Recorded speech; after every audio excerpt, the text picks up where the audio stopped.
A partir de agora, programa Seara Espírita. Sua sintonia com a paz. Realização: Departamento de Comunicação Social da Aliança Municipal Espírita de Barbacena. No ar, Seara Espírita. Bom dia, ouvintes.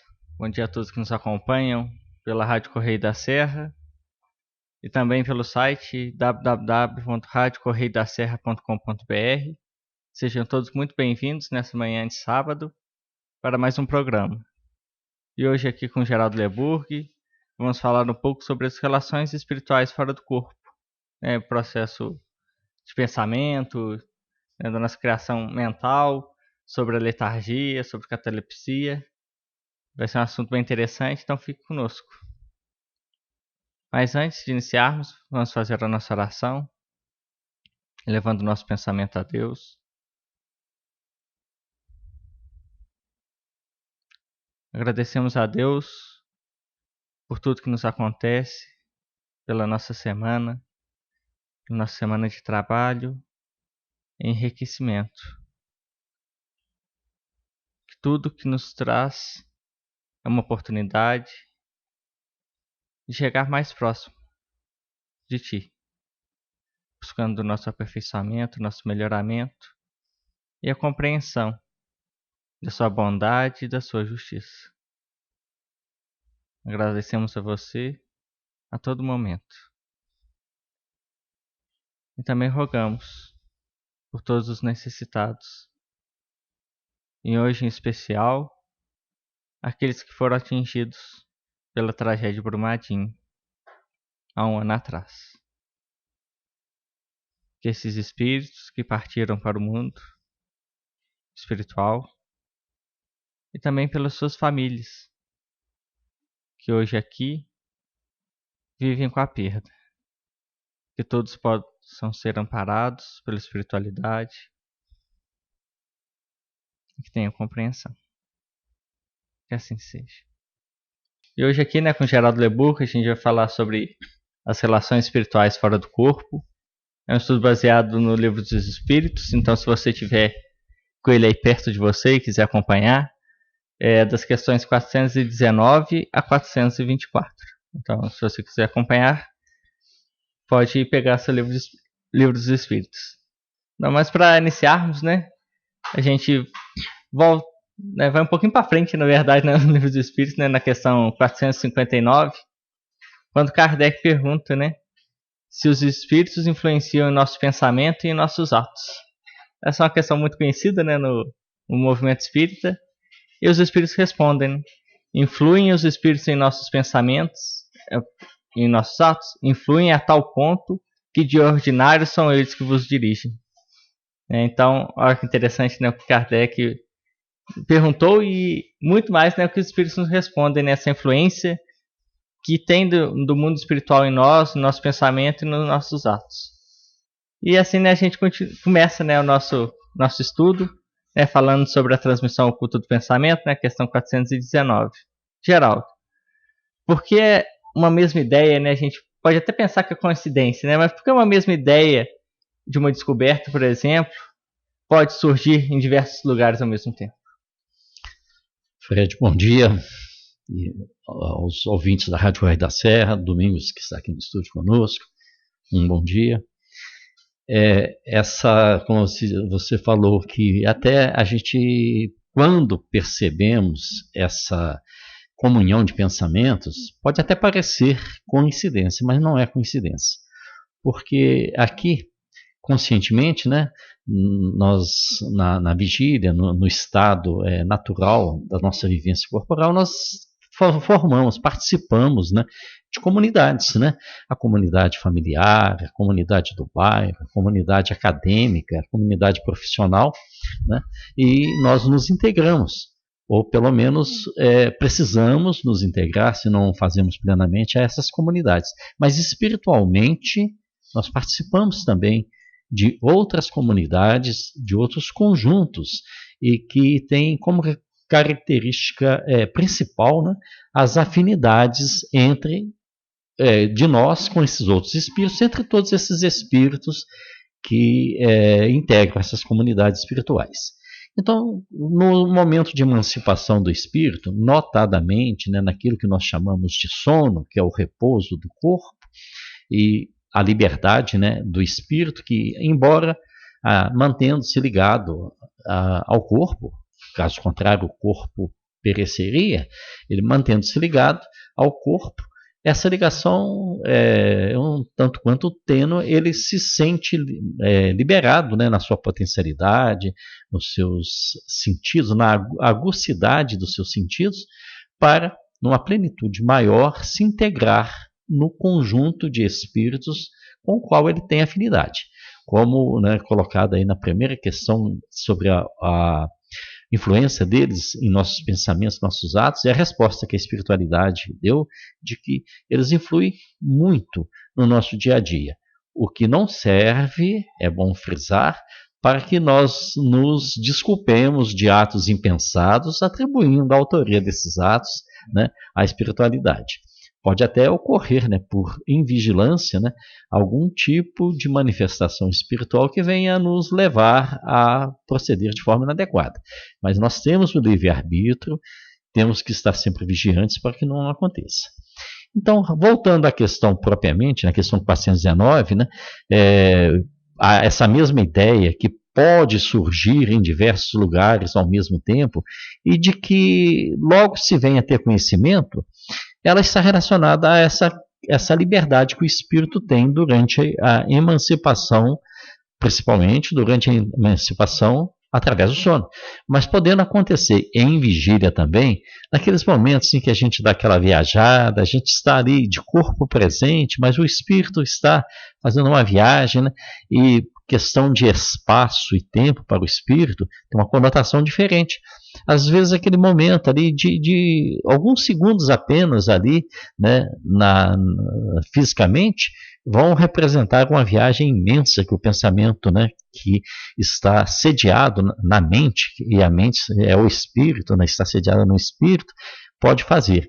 Então, nós, nesses momentos, e principalmente durante o sono, visitamos, participamos de atividades nas comunidades espirituais, às quais nós temos afinidades, de uma forma muito intensa. Trabalhamos espiritualmente em projetos, estamos em salas de aprendizado, estamos aprendendo, estamos ensinando, estamos pesquisando, né, trabalhando.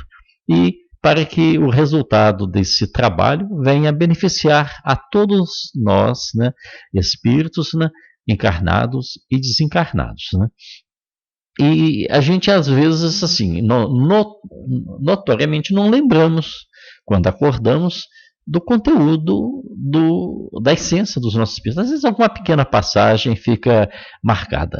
Essa noite, hoje de manhã ao acordar, lembrei-me de um episódio que aconteceu naquilo que a gente chama de sonho essa noite. Mas esse episódio pode ter tido a duração de apenas alguns segundos, e a minha lembrança, a minha memória desses episódios, num momento assim emancipado, fica tão difícil às vezes de dizer o que aconteceu, e a gente acaba relegando isso, dali a pouco está esquecendo o que está acontecendo. Mas esquecendo na memória cerebral, na memória física. Mas na memória espiritual está gravado lá indelevelmente. E dessa forma, então, nós espíritos, né, no momento de emancipação, participando de comunidades espirituais com um conjunto, evidentemente, de outros espíritos, de várias escalas, mas mantendo afinidade, nós vamos aprender, como podemos também ensinar. E essas experiências vão ser utilizadas no momento que for adequado, que for conveniente no nosso dia a dia. Elas vão aflorar e nós vamos, de repente, ter aquela noção assim, olha, tive uma grande ideia, sabe? Me ocorreu aqui agora algo sensacional, né, que vem de encontro à necessidade, né, que é útil nesse momento.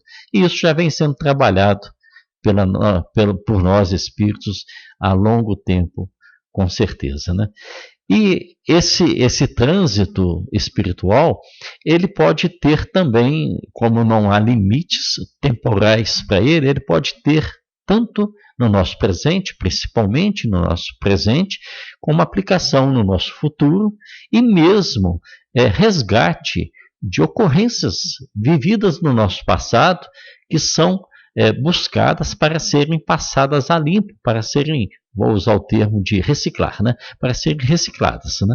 Então, dessa forma, o nosso próprio espírito, né? Ele revela, né, nesse contato, né, dentro das comunidades espirituais a outros espíritos, né? E nós recebemos revelações também de outros espíritos, e isso sem o nosso conhecimento, a nossa lembrança consciente. E dessa natureza, então, é um aprendizado que se faz, né? A algum momento nós achamos que tivemos uma grande ideia aqui, mas outros estarão tendo a mesma grande ideia em outro ponto do nosso planeta, talvez em outras esferas até, e porque nós estivemos em conjunto, desenvolvendo esse processo cognitivo e de aprendizado e fazendo com que, no momento adequado, ele venha aflorar para nos ajudar. Então, essa transmissão oculta do pensamento, ela é oculta em função da escassez, da limitação dos nossos sentidos, mas ela é plena. Exatamente, né? E é muito interessante isso quando a gente vê que essa influência que a gente recebe e que tudo é programado, né? Como a gente sabe que, né, aqui é uma cópia imperfeita de lá, então tudo que nos é descoberto é de alguma maneira influenciado de lá para que nós descobramos, né? E aí pode ser uma descoberta não uma descoberta, né, mas um estudo dirigido como foi o Espiritismo, né? Então a gente teve uma congregação de espíritos, não foi só Kardec que chegou aqui, vou escrever isso daqui e pronto, acabou. Não, foi várias pessoas envolvidas naquilo e que foi preparado, não tinha como surgir tantas pessoas com interesse de estudar o Espiritismo e com essa proximidade, e também em outros pontos que ele foi recolhendo as cartinhas com as respostas para elaborar mesmo o livro. Não tinha como isso acontecer se não fosse uma programação, um planejamento espiritual, e também que eles se conversavam mesmo longe, através do pensamento, de forma indireta, e também no momento do sono, né? Eu diria mesmo que todo esse conjunto que aflorou, né, teve forma num determinado momento, ele veio sendo compilado e continua sendo compilado, desenvolvido, desde os primeiros momentos da criação. Essa perfeição que é efeito de uma causa perfeita, né, que é o que nós chamamos de Deus, né? Então, isso vem desde os primórdios dos tempos. Então, alguns conhecimentos ainda não foram evidenciados, não foram expostos, mas já existindo esses conhecimentos em uma escala de utilidade, de necessidade para o nosso desenvolvimento, e que virão hoje ou amanhã, ou depois da manhã, ou o ano que vem, virão ao nosso encontro, né? E estão sendo trabalhadas aí desde uma antiguidade muito remota. É um outro exemplo, né, que a gente pode talvez falar disso, e mais fora do Espiritismo, é a própria descoberta ou invenção do avião, né? Que tinha ao mesmo tempo Santos Dumont desenvolvendo um trabalho dele, mas também tinha os irmãos Wright. A pronúncia deve estar errada, mas é o Wright mesmo.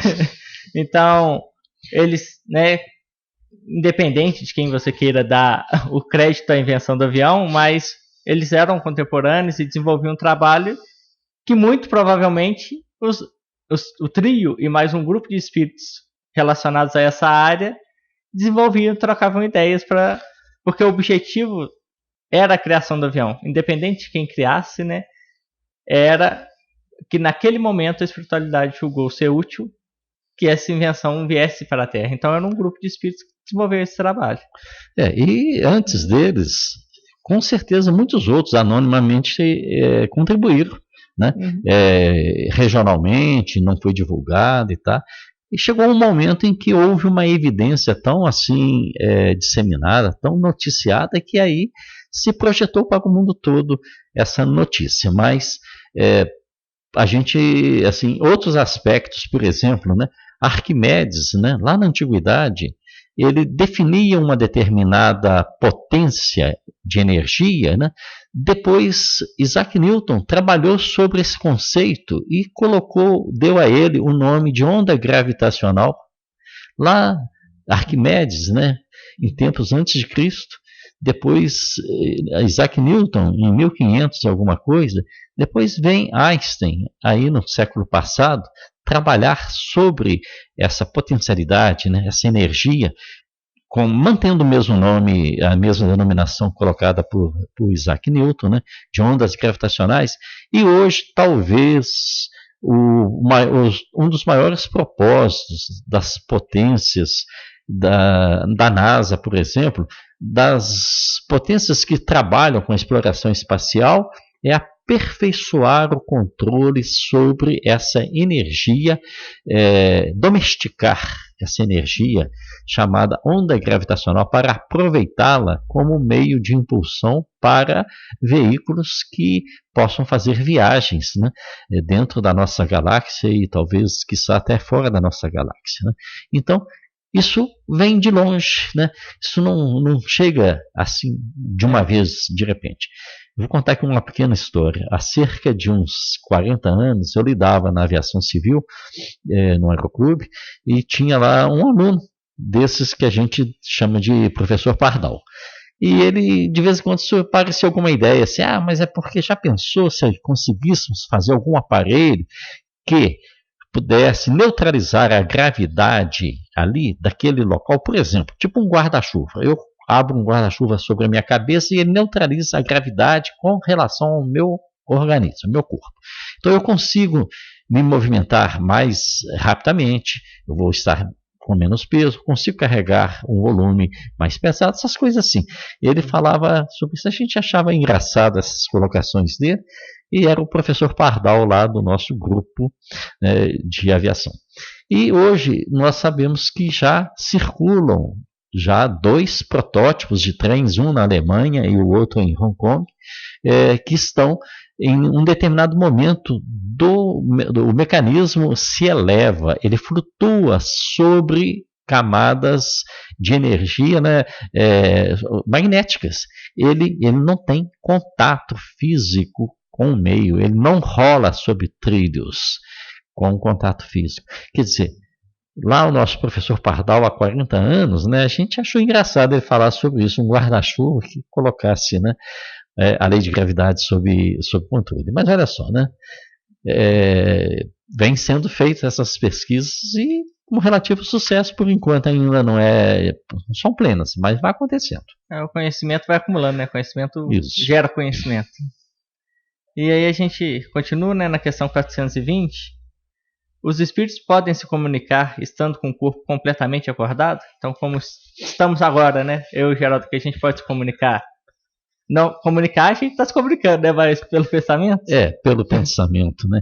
Olha só, eu citei aí esse amigo, esse colega aí, e esse evento acontecido há 40 anos atrás. No momento em que isso me veio à lembrança, com certeza eu me posicionei, me ambientei dentro do espaço em que acontecia isso, o espaço físico, o ambiente físico, né?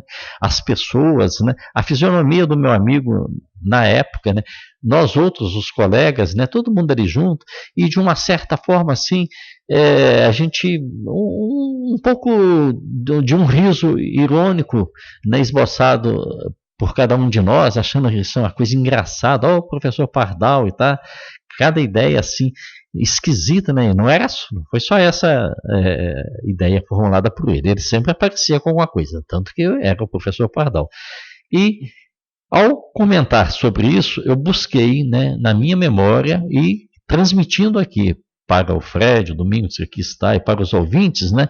Eu creio que cada um de nós construiu na sua imaginação essa cena. Então nós estamos nos comunicando aí pelo pensamento, nós estamos ligados à matéria, na vigília, estamos aqui vivos, não é só em espíritos, quer dizer, nós espíritos utilizando das energias que a nossa matéria, das energias que podemos passar para as nossa matéria extrair delas, podemos sim nos comunicar. E a espiritualidade, a resposta que ela dá a essa questão é que o espírito não se acha preso no corpo como numa caixa. ele irradia-se por todos os lados, né? Segue-se que pode se comunicar com outros espíritos, mesmo em estado de vigília, se bem que mais dificilmente, porque em estado de vigília há uma série de circunstâncias que vêm alterar esse ambiente, né, os ruídos, né, as imagens vêm alterar, né? Isso aí está ligado a um processo que é denominado processo volitivo. Processo volitivo é processo da vontade. Processo da vontade, eu costumo sempre repetir, né, um conceito de utilidade e necessidade. Eu aprendi isso. Eu acho que tudo tem que atender a uma necessidade, tem que ser útil para poder ser pleno, né? Então, a capacidade, o processo volitivo é a capacidade, o poder de decidir, né? O poder de fazer. Então, se há necessidade, se nos é útil, nós conseguimos sim nos comunicar em espírito, através do pensamento, com outro espírito encarnado, mesmo não estando dormindo, estando acordados, né? Podemos, com certeza, e é proveitoso.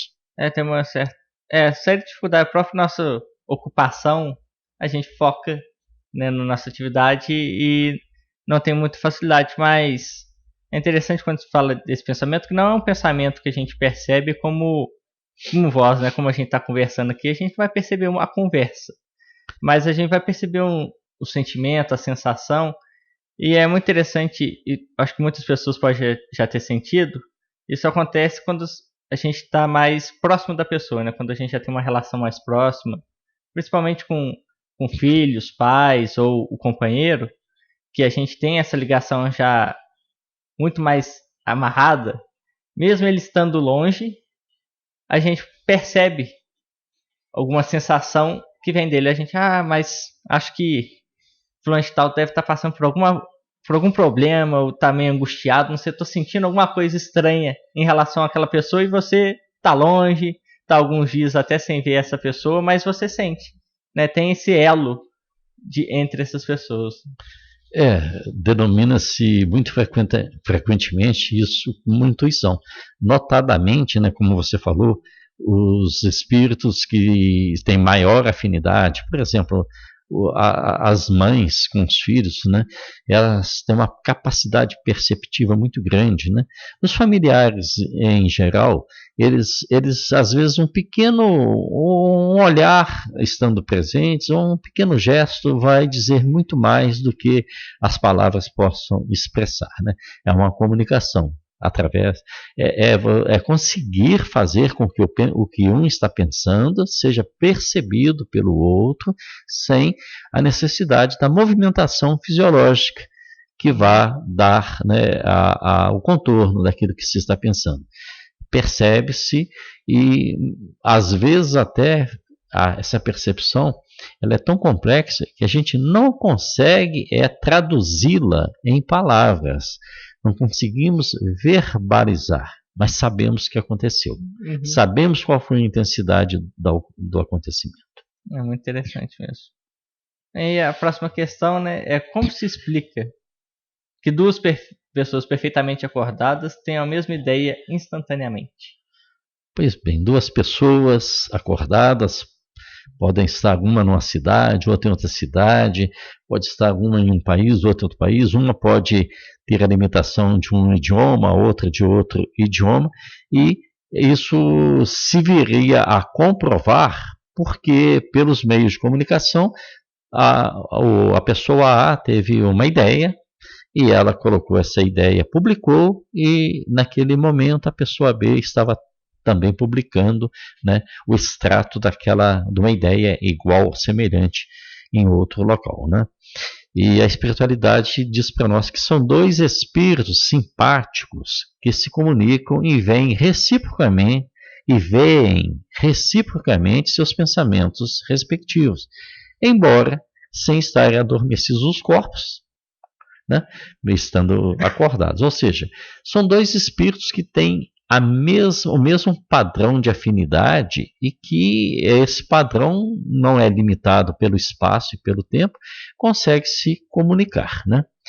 E ainda completa aqui a espiritualidade que entre os espíritos que se encontram a uma comunicação de pensamento, estando eles presentes ou ausentes, ou próximos ou distantes, né? E essa comunicação de pensamentos é que dá causa a que duas pessoas se vejam em pensamento e se compreendam sem precisarem de sinais ostensivos da linguagem, também estando próximas, né? Basta uma pessoa olhar para a outra, se há esse grau de afinidade, que há uma leitura do que está sendo passando pelo pensamento, né? Pode-se dizer, então, que nós, espíritos, falamos a linguagem própria dos espíritos, que é a linguagem do pensamento. É, né? muito interessante mesmo. E a gente vai pensando sobre o assunto e a gente tenta muitas vezes buscar nessa coisa muito tipo, de grandes descobertas ou de grandes pensamentos, mas até nas coisas que a gente pensa ser mais pueris, mais materiais, ainda há nisso, né? Tipo, a gente vê séries, filmes, jogos que lançam praticamente com o mesmo tema e simultaneamente. Aí a gente pensa, um plagiou do outro. Mas não tem como plagiar, porque eles foram desenvolvidos praticamente juntos e sem uma comunicação entre eles, já que eles são praticamente concorrentes. Aí a gente pensa, mas que estranho, né? Os dois, os diretores, os roteiristas, tiveram o mesmo pensamento muito próximo na mesma época. Na mesma época. Assunto, eu vou fazer uma pergunta aqui para deixar o gancho para o Fred retornar. E abrindo um parênteses, Geraldo, que você está conosco, né, falando aí sobre esse tema muito importante, mas abriremos aqui um parêntese para relembrar o acontecimento de um ano atrás, que é a tragédia de Brumadinho, né? Então eu queria que você falasse um pouco para a gente a respeito, embora isso não tenha conexão com o tema que está falando, mas é muito importante nós lembrarmos, né, que lição nós podemos tirar desse acontecimento, muito importante aí no nosso Brasil, na nossa Minas Gerais. Então, por favor, fale alguma coisa a respeito para nós. Certo, Paulo. Bem, realmente hoje completa exatos um ano desse acontecimento que foi de grande comoção para nós mineiros, para nós brasileiros e para a nossa humanidade, né? Ali, de uma forma assim, instantânea quase, né? 270 vidas foram ceifadas, né? As perdas, elas não se limitaram a essas 270 vidas, porque quantas outras vidas foram afetadas, né? Embora de forma diferente, né? Daqueles que estavam próximos, daqueles que foram testemunhas oculares dessa ocorrência, dessa tragédia, de nós que, estando distantes, né, ouvimos e vimos as imagens aí pelos meios de comunicação e ficamos assim oprimidos, né, pelas dimensões daquilo que estava acontecendo ali e pela impotência de poder naquele momento fazer alguma coisa.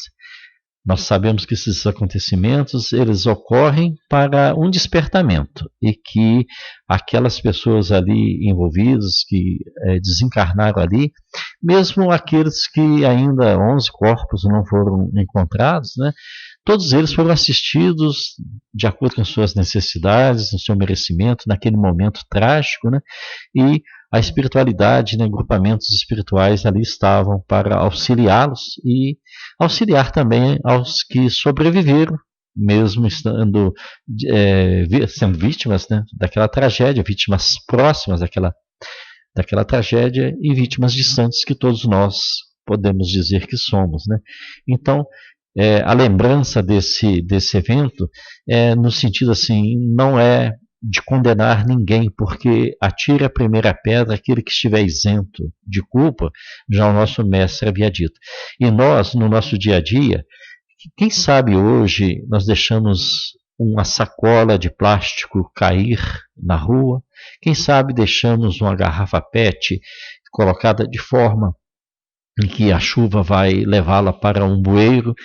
Nós cometemos pequenos delitos, pequenas infrações no nosso dia a dia e às vezes não nos percebemos disso e nos escandalizamos quando nos defrontamos com uma grande tragédia como essa de Brumadinho. Mas pequenas tragédias vão acontecendo no dia a dia. Esses dias mesmo aí, com as chuvas torrenciais que caíram aqui na nossa região, né, com certeza tivemos vítimas fatais, algumas pessoas foram atingidas de forma direta, né?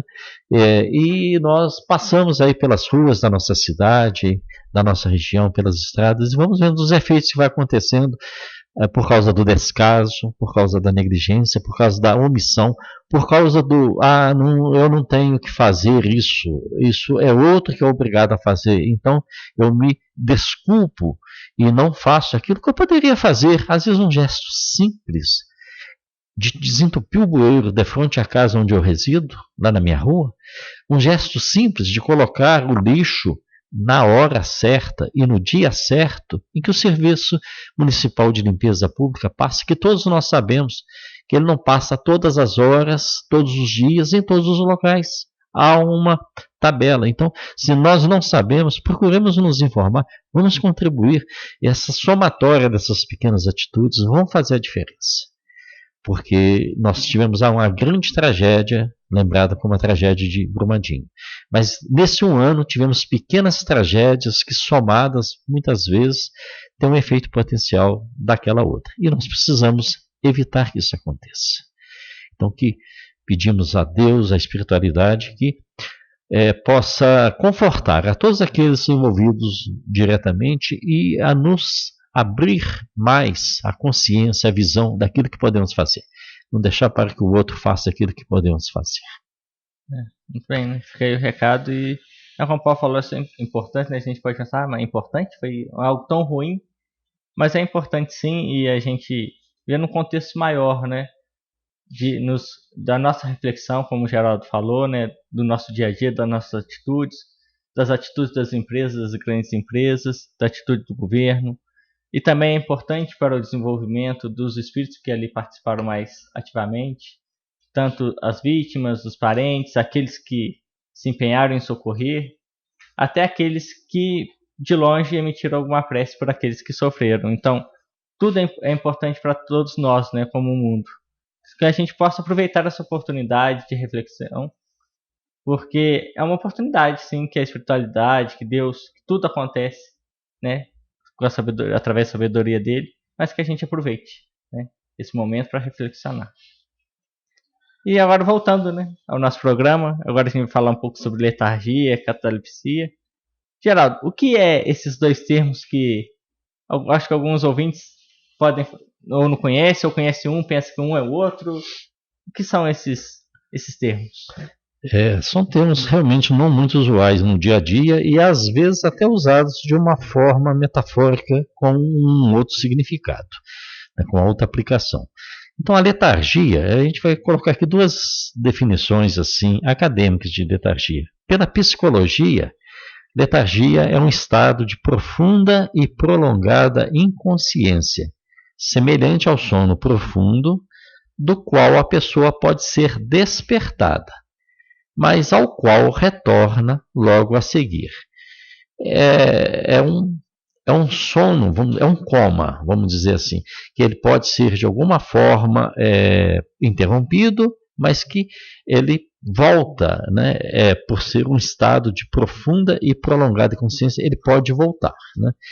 E por extensão, ainda definindo que letargia é a incapacidade de reagir e de expressar emoções, mais conhecida dessa forma como apatia, como inércia, como desinteresse. A gente costuma falar, né? A pessoa está muito letárgica, né? Está muito quieto, não reage. Está sem reação, né? Mas aí o termo correto mesmo, né, poderia ser está muito apática, está inerte, né? Porque a questão assim, fisiologicamente da letargia é esse estado de profunda e prolongada inconsciência. E a outra palavra, catalepsia, né? A psicopatologia define como sendo um estado no qual o paciente conserva seus membros em uma posição que lhe foi dada por terceiros e surge em certos problemas mentais graves e se inscreve no quadro da esquizofrenia, como se é definida pela psicopatologia. Então, a catalepsia, a pessoa talvez não, certamente induzida por forças externas e principalmente por energias magnéticas que lhe são aplicadas, conservará em uma determinada posição. Às vezes isso pode acontecer involuntariamente, por exemplo, a pessoa sofreu um choque, uma reação a um evento drástico que tenha acontecido, e ela entrou em estado de choque. Então ali ela não sabe se estiver ao relento, se está chovendo, se está frio, se está quente, não tem essa percepção, não tem a percepção de clareza, de ouvir, de falar, né? Então é a catalepsia. Mas ao tempo em que esses temas foram trabalhados dentro da doutrina espírita, e mesmo em algumas passagens relatadas no Antigo e no Novo Testamento, né, a catalepsia e a letargia tinha outros efeitos muito mais drásticos pela falta de conhecimento das pessoas no entorno de quem sofria, e era tratada às vezes como morte, porque era uma morte aparente, segundo a definição.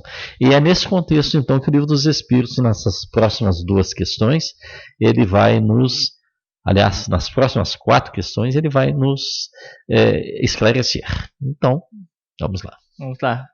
Na questão 422, aqueles que estão nos acompanhando pelo livro, os letárgicos e os catalépticos veem e ouvem o que geralmente se passa ao redor, sem que possam exprimir que estão vendo e ouvindo. É pelos olhos e pelos ouvidos que tem essa percepção? Aí já emenda de baixo, né? Por quê? Aí a espiritualidade diz aí, né? Quando se diz se é pelos olhos ou pelos ouvidos, ou seja, se é fisicamente que eles têm essas percepções, ela nega, ela diz não. É pelo espírito que o fazem. O espírito tem ciência de si, mas não pode comunicar sem razão das limitações sensoriais do corpo, porque o corpo é que está paralisado. Os instrumentos de exteriorização para que ele se comunique, né, a fala, né, a audição, né, a visão, né, está bloqueado, ele não consegue então se comunicar, né, mas está vendo e está ouvindo. Há muitos relatos de pessoas que passaram por um período de coma profundo ou de experiência de quase morte, né, as EQMs, né, que relatam isso, que as pessoas passaram por muitos dias, às vezes nesses ambientes hospitalares, e que ouviam e às vezes até viam o que acontecia no seu redor, mas não tinham como influir, né? Então, só complementando assim para a gente interpretar, esses impulsos sensoriais, né, de comprovação de que estão ouvindo e vendo, eles são limitados pelo cérebro físico, porque o cérebro físico ele atende, ele responde através dos 5 sentidos, né? E a sede do pensamento, ela é domínio do espírito. Então, no espírito não está havendo dificuldade, mas no cérebro a manifestação está ocorrendo sim. E o porquê, né? Por que acontece isso?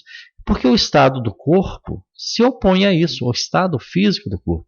Esse estado especial dos órgãos lhes prova que há no homem alguma coisa mais que o corpo. Porque então o corpo já não funciona e, no entanto, o espírito se mostra ativo. Há um registro, então, espiritual não expressado pelo corpo, mas espiritualmente ele acontece. Muito bem. A gente está quase no nosso limite de programa, então eu vou tentar fazer essas 2 últimas perguntas juntas, embora é porque elas têm uma relação, sim. É porque na 423, né, Kardec pergunta se o espírito pode se separar, e aí a palavrinha, né, chave, inteiramente do corpo, de modo a lhe imprimir as aparências de morte e voltar a habitá-lo, né? E a segunda é se esses laços, né, que na primeira ele fala que rompeu inteiramente, pode voltar. E no segundo ele fala, mas se está quase rompendo, ele pode voltar? Né? São as 2 perguntas. Então vamos lá primeiro, né? Na letargia, que é separar-se inteiramente, né, o corpo não está morto, não se separou inteiramente. O corpo não está morto, porque há funções que continuam a se executar, ou seja, são funções que o coração continua a pulsar, continua a respirar, continua a haver um metabolismo ali, embora limitado, né? Sua vitalidade, a vitalidade do corpo, se encontra em estado latente e, porém, não aniquilada, ela não está extinta. O corpo vive, porque o espírito se acha ligado a ele. No momento em que o espírito se desligar do corpo, aí o corpo não vai realmente viver, não, tem né? como voltar Ao mais. se romper, então, os laços que prendem um ao outro, aí, por efeito da morte real e pela desagregação dos órgãos, aí sim a separação se torna integral e o espírito não volta mais ao seu envoltório. Se um homem aparentemente morto volta à vida, é porque ele não estava, porque sua morte não era completa, ele não estava morto fisicamente, né? E com relação a essa última, né, que se nessa situação houver, né, a dispensação de cuidados, né, adequados, se ele pode restituir a vida, né, se for socorrido, sem dúvida a resposta dos espíritos. E se tem uma prova disso todos os dias. Hoje, a vivência, né, das rotinas dos hospitais, né, das atividades médicas, né, isso acaba acontecendo com muita frequência, né? Pessoas que estão aparentemente vítimas de afogamento, estão aparentemente mortas, mas se socorridas ainda nos primeiros minutos depois, consegue voltar à vida, parada cardíaca, consegue se reanimar a pessoa. Então tem uma série de processos que aí a medicina, né, desenvolveu e que possa fazer. Então, quando isso acontece, se acontece, é que não houve um desligamento total. Se tiver havido esse desligamento, não tem jeito. Não tem como aquele remendar. Espírito já está liberto, o corpo estará morto. A linha não tem como remendar. Aí a morte ela é real, não aparente. Exatamente. Aí a gente falou aqui rapidamente, né, sobre a morte, então se você tiver interesse de aprofundar um pouquinho mais sobre esse momento, quando desliga, se os laços podem... A gente falou, né, que não podem religar novamente, então se há vida, há ainda ligação, mesmo que fraca. Você pode consultar, continuar no Livro dos Espíritos, né, na questão 154 a 162, você vai... Kardec aprofunda mais sobre essa questão da separação do corpo e da alma, né, corpo e espírito. Aí você pode aprofundar, né? E o estudo é sempre bom e sempre bem-vindo. Fica aí o convite. Então agradeço a você, Geraldo. Você quer dar uma última palavrinha? Eu agradeço e estendendo a todos nós, né, que nós busquemos sempre estar conscientes com o ambiente em torno de nós e a gente fazer aquilo um pouquinho mais que não nos custará nada para que esse mundo possa melhorar. Que Deus nos abençoe a todos. Que assim seja, né? Sempre com um pouquinho, né? Aquela parábola, né, do beija-flor, né? Vamos fazer a nossa parte mesmo que pouquinho, que faz diferença. No final você vai ver que fez a diferença e você vai estar bem consigo mesmo, né? Agradecemos a todos vocês que nos acompanharam. Muito obrigado, que vocês tenham uma semana de luz, de muito trabalho no bem.